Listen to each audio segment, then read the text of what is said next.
नमस्कार, आप देख रहे हैं तथ्य भारत। मैं हूं आपके साथ अंजलि। चुनावी बॉन्ड केस मामले में भारतीय स्टेट बैंक यानी एसबीआई की याचिका पर सुप्रीम कोर्ट की 5 न्यायाधीशों की संविधान पीठ ने सुनवाई की। सीजेआई डीवाई चंद्रचूड़ ने एसबीआई को फटकार भी लगाई है। उन्होंने कहा कि पिछले 26 दिनों में आपने क्या कदम उठाया है। बता दें कि एसबीआई ने राजनीतिक दलों द्वारा भुने गए चुनावी बॉन्ड के विवरण का खुलासा करने के लिए समय सीमा को बढ़ाने के लिए वक्त मांगा था। सुप्रीम कोर्ट की 5 न्यायाधीश की संविधान पीठ ने भारतीय स्टेट बैंक की याचिका को खारिज कर दिया था।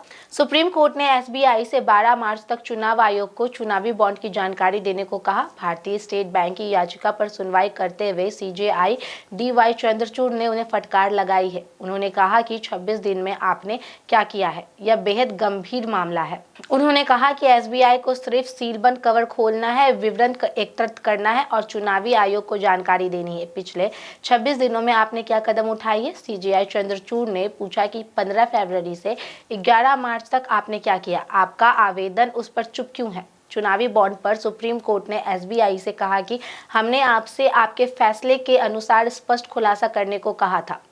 आपको बता दें कि एसबीआई ने राजनीतिक दलों द्वारा भुने गए चुनावी बॉन्ड के विवरण का खुलासा करने की समय सीमा को 30 जून तक बढ़ाने की मांग की थी।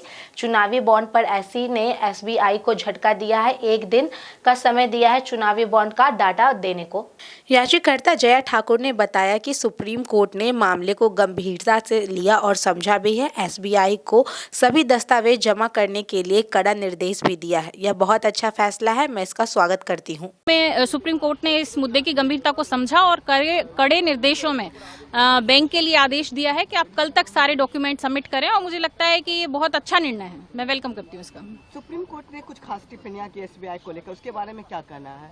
जी, जैसा कोर्ट ने कहा कि आप अभी तक क्या कर रहे थे जब इन्होंने समय मांगा, तो ये एक बहुत अच्छी बात है कि आज के समय में जब सारा डेटा ऑनलाइन स्टोर होता है, तब ऐसे में इनका ये एक्सक्यूज देना कि हम अभी तक नहीं दे पाएंगे, हमें उसके लिए टाइम चाहिए, ये कोई तर्क संगत नहीं है। और मुझे लगता है कि इनके पास होगा, ये सिर्फ और सिर्फ एक एक्सक्यूज है इसको टालने के लिए। We are not inclined to exercise the contempt jurisdiction at this stage, bearing in mind the application which was submitted for extension of time, we place SBI on notice that this court may be inclined to proceed against it for willful disobedience of the judgment if SBI does not comply with the directions of this court as set out in its judgment dated 15 February 2024 by the timelines indicated in this order. इस खबर में बस इतना ही। ऐसी खबरों की जानकारी के लिए जुड़े रहे हमारे साथ और देखते रहे तथ्य भारत। धन्यवाद।